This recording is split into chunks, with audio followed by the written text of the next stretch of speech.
Bye.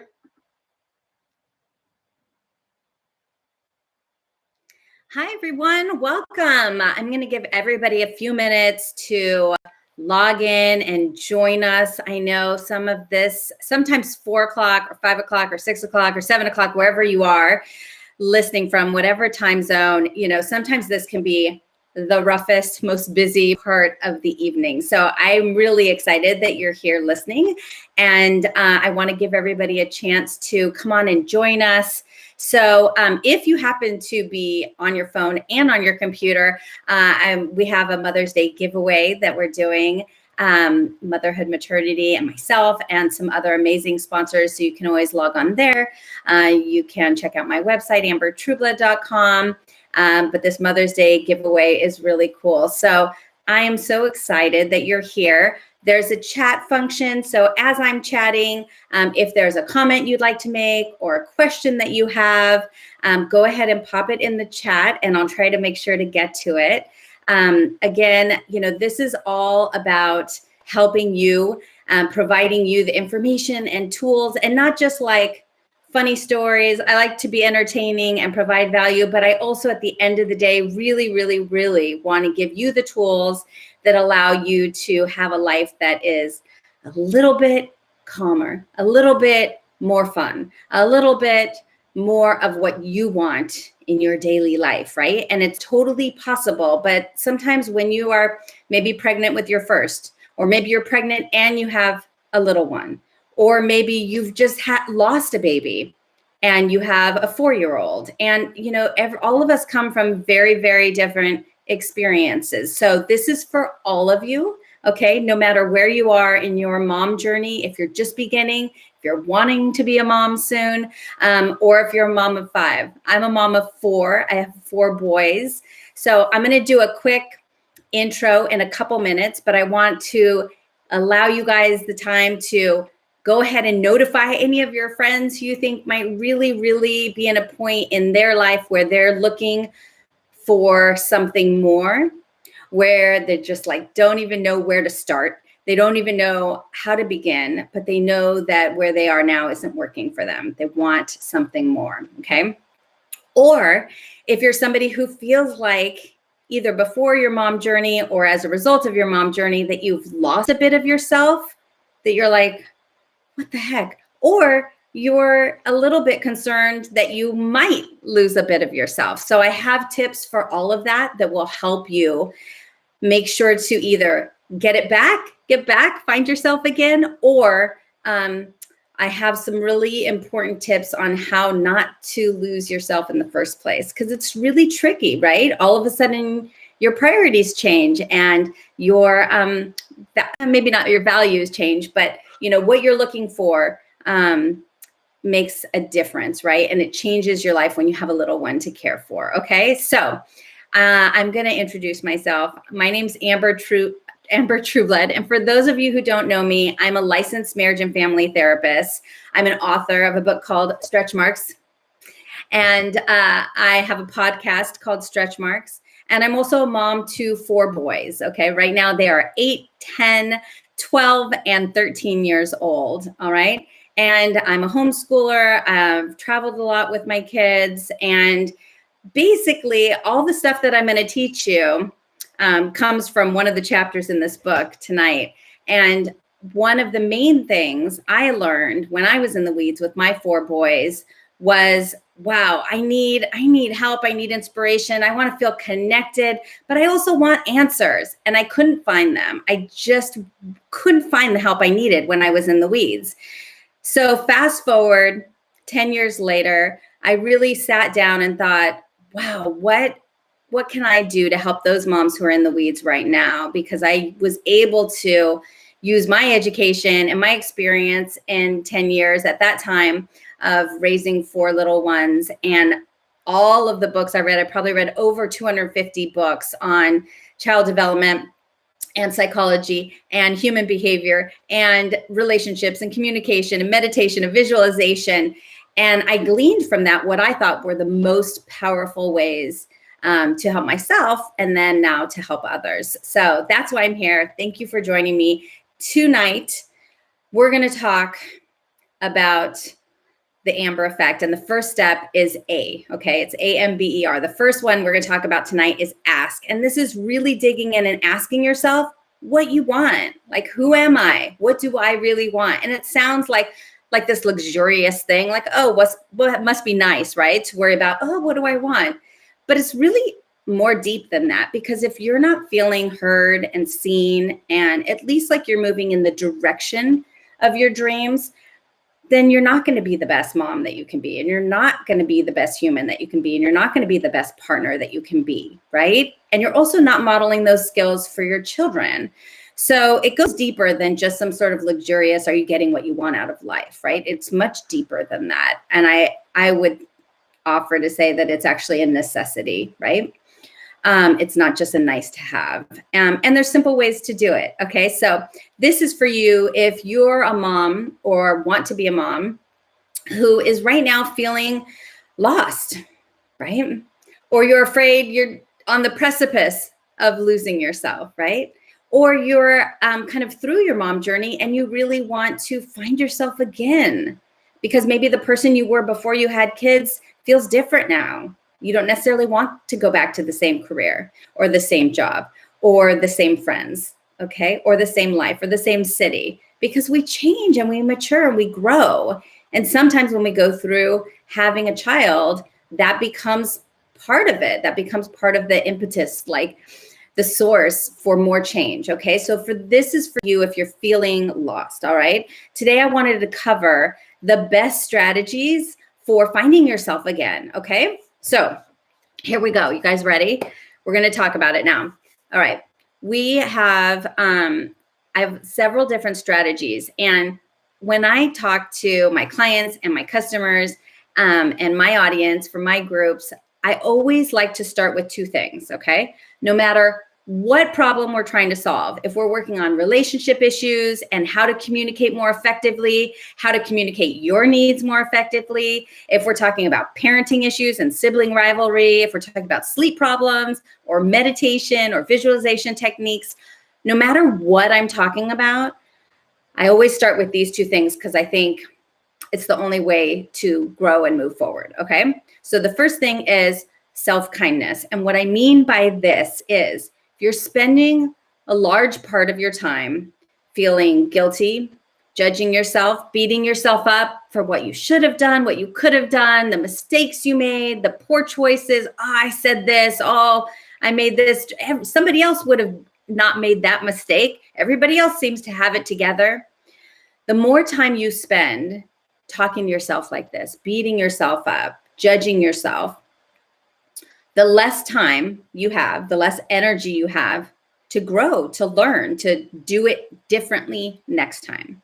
So if you're looking backwards, if you're always reviewing what you did wrong constantly, right? And judging yourself and not being kind to yourself about it, it doesn't feel good, right? But it also doesn't serve any purpose most of the time.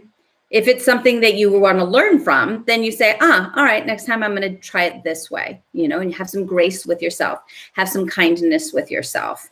And that will allow you the space and time, because you don't have a lot of excess energy, right? We want to reserve as much energy as you have, especially emotional energy, to grow, to learn the skills, to meet the people that you say, I want to be around this person more, or I like what she's saying, or I love this book, or I love this music. The more that you can grow and move forward, you'll have space for that if you're not busy beating yourself up. Okay. So step number one is self-kindness, and not just because it's a nice thing to do.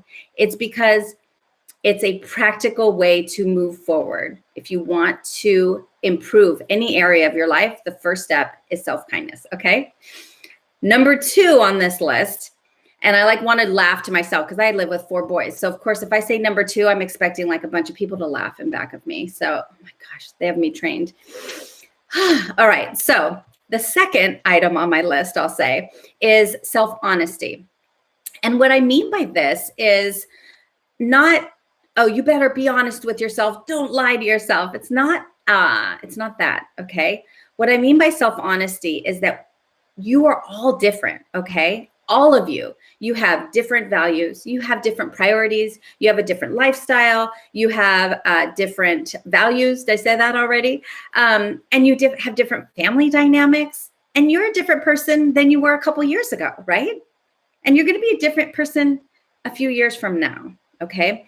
So only you know what is likely to work for you right now, given your priorities, given your family dynamics, given what's happening in your home, in your life, in your work, in your relationship right now. Okay. So when I give you, this is your homework then. This is your responsibility, is when I give you, oh, what about this tool? What about this tactic? Here's a great tool over here. Here's a strategy for this. It's your job to notice and reflect. Okay, yeah, that one I've tried before and it doesn't work for me. This one, that's a new twist on it. I think actually that might be worth trying. This over here, yeah, you know what? I used to do that 10 years ago, or I do that in another area of my life. Maybe I do that in my diet and exercise, but I don't apply it to my relationships, or I don't apply it to myself, or I don't apply it to my, communication with my partner. That's interesting, but I know it works over here. So it's up to you. The self-honesty comes in when I say, it's up to you to notice, as I'm giving you all of these tips and tricks for finding yourself, to notice what is likely to work, and then to make a note of that, probably write it down, and then try that, okay? Because it sets you up for success a lot better than just blatantly trying what some stranger says you should do, okay? Which is a lot of parenting books, right? And it's a lot of friends and neighbors and family members. Oh, you need to do this. You need to feed your kids this. You need to do a sleep schedule like that. You need to wean your baby, right? You can get advice all over the place. And you can be kind and take it in and listen. But at the end of the day, you know yourself best and you know your child best, okay?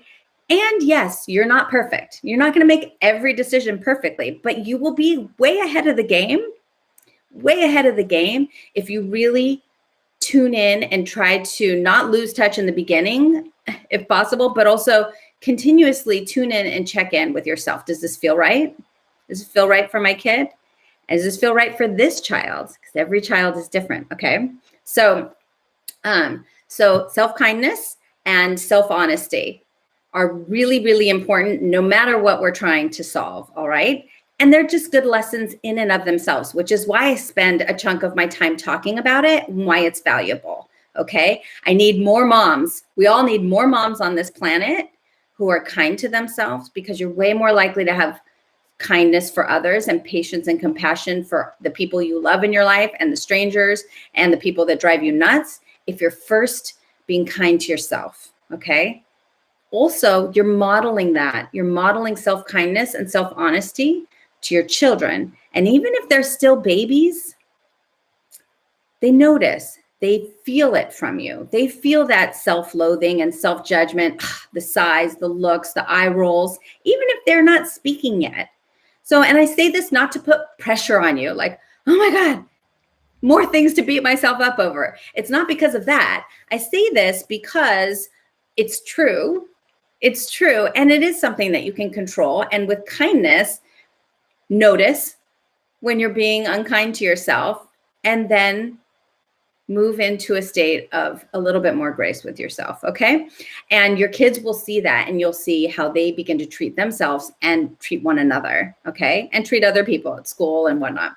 So there's lots of benefits to being kind to yourself and being honest with yourself about what's going to work, okay? I used to hate reading these books. I read a lot, and I would say, well, that's a fabulous story. I love how for instance, Wild, the book where is Reese Witherspoon in the movie, where she goes on that hike on the PCT, Pacific Crest Trail, I think it's called. And she almost dies. I don't want to give it up, but it's a great book and a great movie, but it's intense, man. Not everybody has to go do that to change their life, right? But that worked for her, and it was an entertaining story. So I love to provide real tools and tactics like I do in this book, and like I'm going to give you here and for the next several Thursday nights, practical tools that that are easy.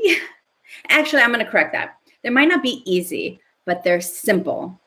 Do you understand what I mean by the difference in that? So they're simple to do. It's not brain surgery. You don't have to read a lot of instructions, but they may not be easy because you might be out of practice.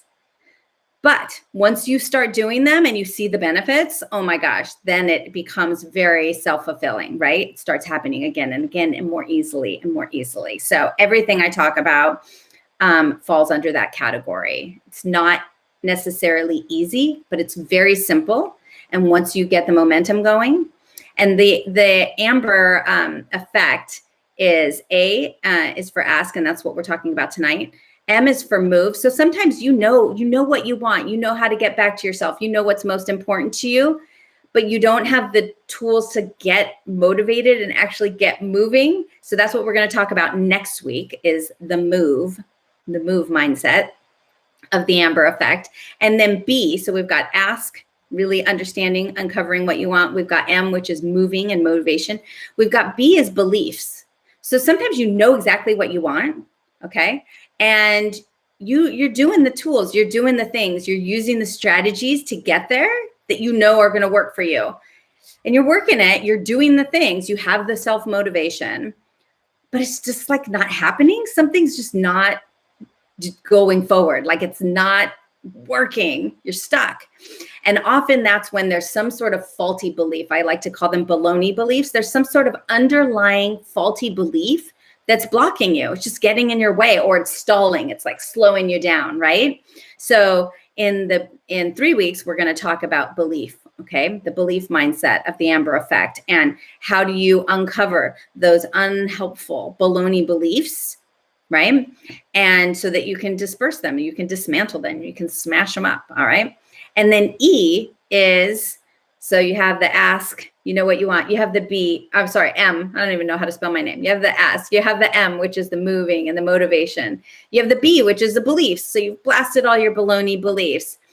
The E is like one of my favorite things to talk about, okay? And this is where you really are raising it to the next level. You are elevating, okay? So the E is for elevate. And this is where all these really fun tools come in, like meditation, like visualization, okay? Like mindfulness. And so I have a bunch of tools that you can use in that category that really, really amplify what's already working. It makes everything go smoother, goes quicker, it's more fun. So that's probably why I like it, because a lot of moms, we spend a lot of our time doing things that aren't very fun. They're not. And honestly, like, even though there are hard, challenging parts, and there will always be parts that are not necessarily fun, sometimes adding in just a little bit of something that's really fun and enjoyable makes all the difference in the world. And I can go into that more later. But so the E is all about elevating. So that'll be that week, that Thursday. And then the last Thursday, we're going to talk about radiating, okay? And by radiate, I mean like sharing out your gifts with the world and helping and serving and using your talents to impact a greater circle than just your immediate family, okay? Because, so that's not saying like next week you're going to do that, but eventually in your life, you will get to a point where that is what brings such meaning. And also, again, you're modeling for your kids, right? They're seeing, wow, look at what mom's doing. She's amazing. Holy mackerel.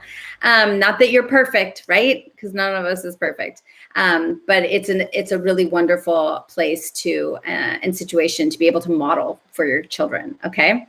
So here are some of the tools when it comes to being in a place where you're feeling like you've lost yourself, or you might lose yourself, and you want to figure out what you want to do, what makes you happy, what brings you joy deeply outside of your immediate, love and care for your family. Okay. This is just about you. All right. Because it's really important. It's really important. You're an individual. Yes, you're a mom. Yes, you love it. Yes, it's hard. Yes, all of these things. Yes. Okay. I'm not discounting any of that, but I am saying that I think it's important for most moms to also feel that they, as an individual, are valuable and feel joyful about the things that they are doing on this planet. Does that make sense?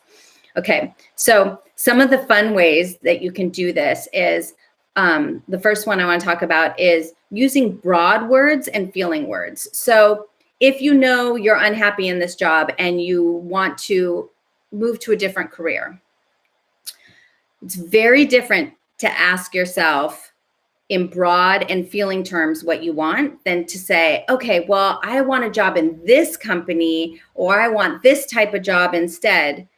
And the question, the hack that works well here is if you ask yourself, because that would mean what?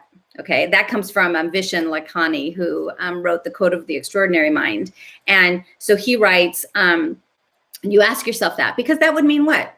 Okay, well, if I had that job, if that would mean what? Let's see. That would mean that I would get more money, and so I wouldn't have to work as many hours. Okay, because that would mean what? Well, because that would mean that I could come home and spend my time volunteering at the animal shelter, or baking, or this. Okay, because that would mean what? Well, then I really enjoy baking, and then I can sell my baked goods on the weekends at the farmer's market, because that's my real love.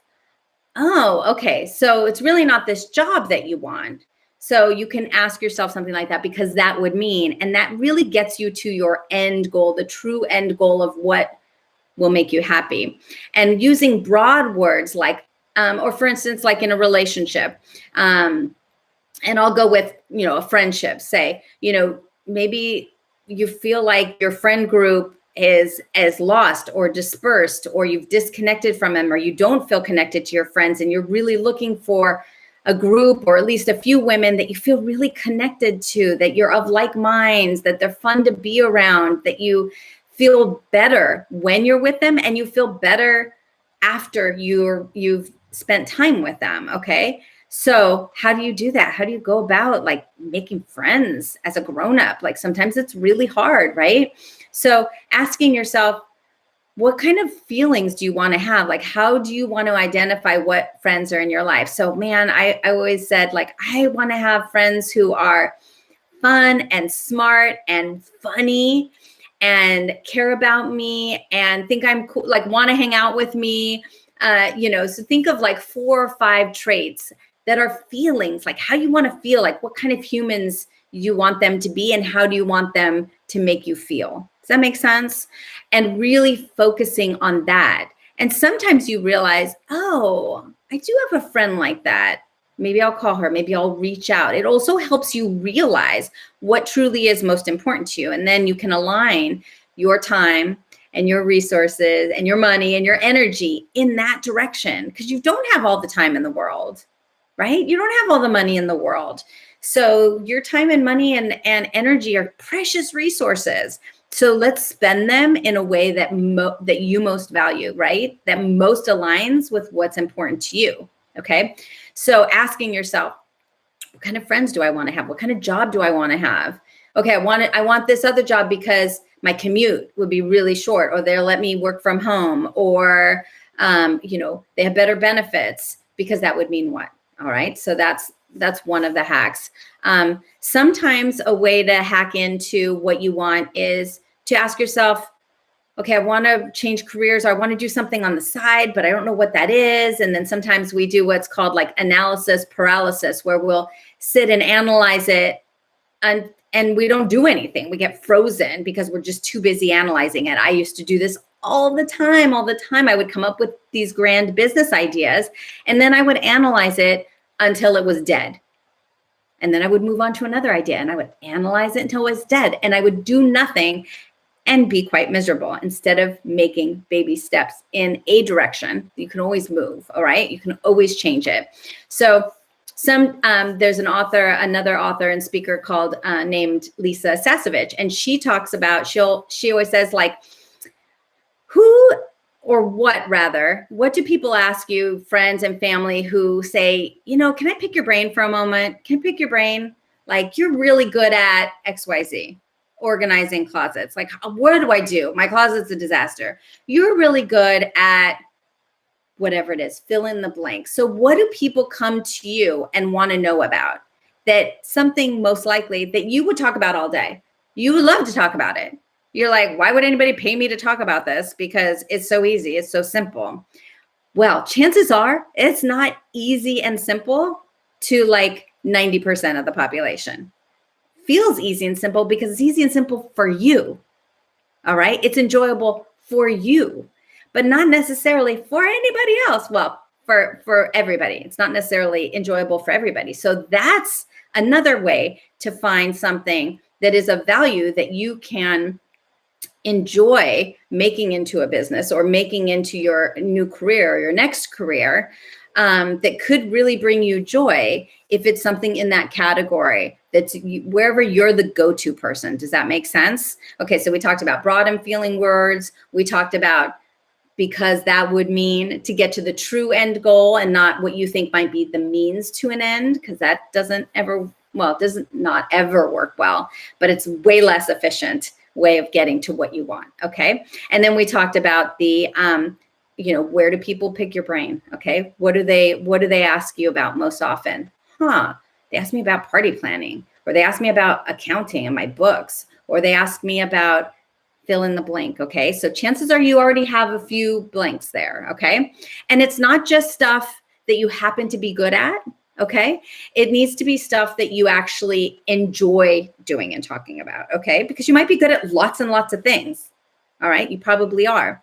All right. So another one is, you can go to your pretend eulogy, or I like, this is a little bit less depressing, your 100th birthday. Fast forward to your life to your 100th birthday party, right? And you're standing up in front of all your friends and family who are all still alive and well and healthy, okay? Because let's just, if we're going to fantasize, we might as well fantasize best case scenario, right? We've had enough practice fantasizing about worst case scenario this last year and a half, right? So let's fantasize best case scenario. Everybody we love is happy and healthy. It's our 100th birthday. You're happy and healthy. And you're giving a speech and you say, oh my gosh, I'm so grateful. All my best friends are here. All my family is here. I'm so grateful I have these kinds of relationships. I'm so grateful I got to explore these things, have these adventures, right? Do this kind of work in the world. Spending a few minutes with that kind of an exercise, maybe you write it out, maybe you're in the shower, give your speech. What would it be? What would you say? What are the things that pop up for you? And whatever the answers are to those questions, the more you can align the time and the energy and the resources you have to those things on your 100th birthday list, the happier you're going to be. And the happier and more fulfilled you are as a human who happens to be a mom, the more your children are going to feel safe and confident and secure and inspired to do that for themselves in their life. And what a gift to be able to give them, right? What a gift. Two more short tips, and then I'm gonna just share with you a little surprise giveaway thing that we have going. So don't leave yet. One more tip is this is Marsha Weeder talks about this, and I love her story. She's also an author. She talks about wearing the cowboy hat. She talks about a client of hers that wanted to, his dream, he was like living in New York City or something, and he wanted to own a ranch in Texas, something like that. And so he couldn't do that yet. So he bought a cowboy hat. He started giving himself a little taste of what he would be doing, what he would be wearing, who he would be talking to, what he would be researching, as if he already was on that ranch. Okay. And this does tremendous things in our brain. Neurologically, it actually shifts. It makes us make micro decisions a little bit differently. So it's not just like a funny, silly thing to do, but it actually does have impact in your life. So if you know what you think you might want to do, wear a cowboy hat, wear whatever the cowboy hat version of that life would be, right? Dress, what they say, like dress for the job you want, not for the job you have. Okay. Same concept, same exact concept, because basically you behave differently when you start to dress the part, when you start to act the part that you want, not what you already have. Right. And for a year, when most of us have spent, and I'm speaking for myself, a lot of time in our pajamas, this is a big lesson for a lot of us. Okay. The last tip I want to say is to start moving. You don't have to have all the answers, okay? Have you ever seen a mama duck with a lot of baby ducks? Okay. When the mama duck wants to go to the pond that's way on the other side of the park, she does not say, hey, all my baby ducks, come on, line up. Okay, wait, no, you over here, line. Okay, you, okay, wait, okay, line up. Okay. She would never get anywhere. She would never move because never are all 5 ducks going to be lined up so she can turn around and walk. Because that's not how ducks do it, right? They don't do it because it doesn't work. They're smarter than us. So what they do instead is mama duck just turns around and starts waddling, walking confidently in the direction that she wants to go. And what do the baby ducks do? Immediately line up and start waddling after her. And life works the same way, okay? So if you wait to have the time, to have the energy, to have the health, oh, wait, my dad's having knee surgery. Oh, wait, we're going to move. Oh, wait, there's a holiday. There will always be one duck that's not lined up. Always. Okay. Or 2 or 4, right? And as soon as this duck comes back, oh my God, where'd the other one go? Something else fell. So if you wait until all the ducks line up, it's very rare that you'll actually get anywhere or move anywhere. So instead, figure out where you want to go. Start waddling in that direction. And often the little ducks, the time, the space, the health, those things will follow. Okay.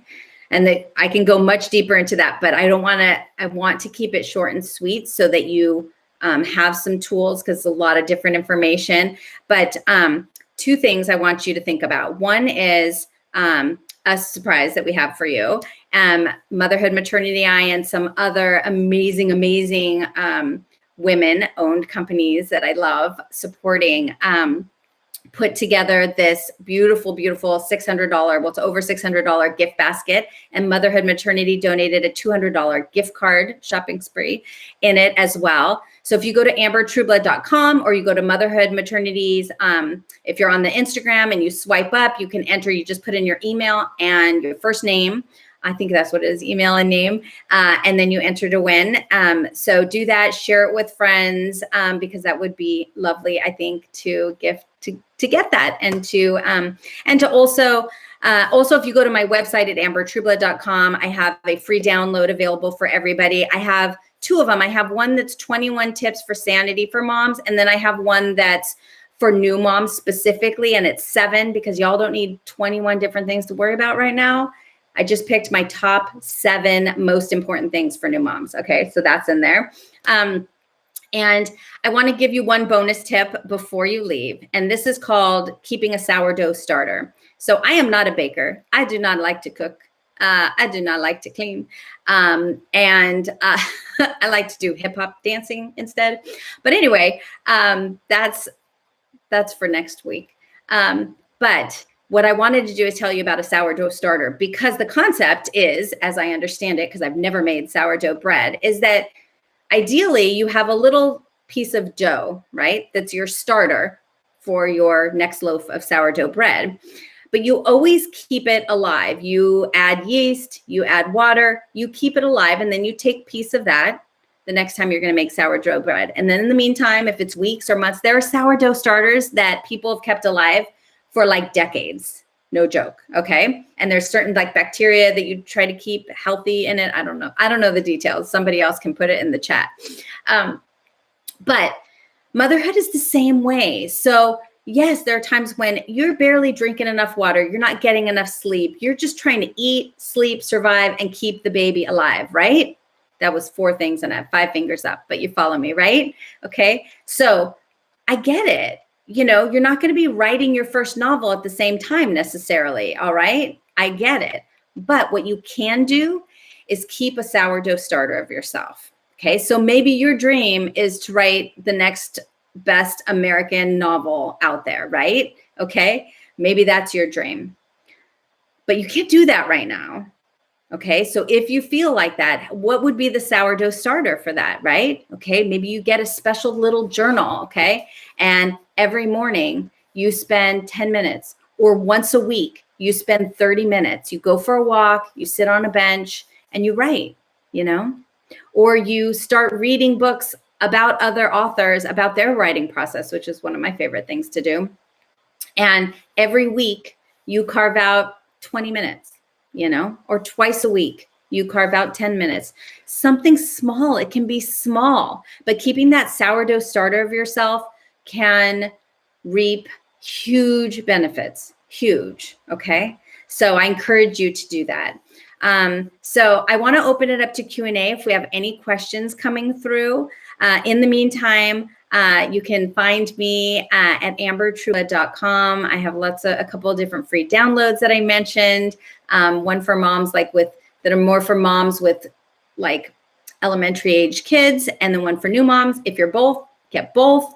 But definitely sign up for the Motherhood Mother's Day giveaway gift basket. It's really cool. It's over $600, and really there's like this beautiful handmade bag. There's these beauty counter facial products. There's Press Pause is like a CBD oil company that I love, and they have donated some items to the gift basket.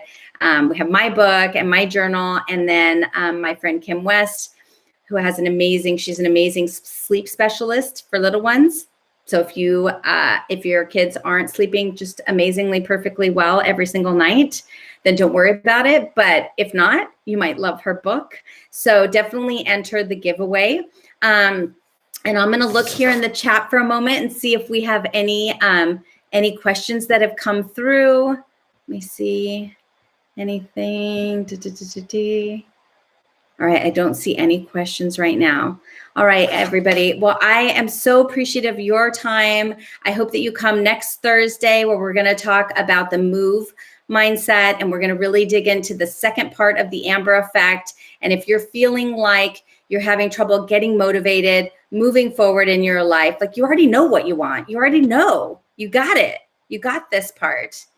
But you're feeling unmotivated, or you're feeling just exhausted, and you don't know how to get yourself moving in that direction. What used to work isn't working anymore. If you feel like that resonates with you, then please come back, join us. And if you can't come back live, we're going to find a way to make sure to get this content to you so that you can watch it after we record it. Okay. Thank you so much, everybody, for being here. I appreciate you. Please be kind to yourself. Be honest with yourself. Okay. You got this, and you're not alone. Cheers.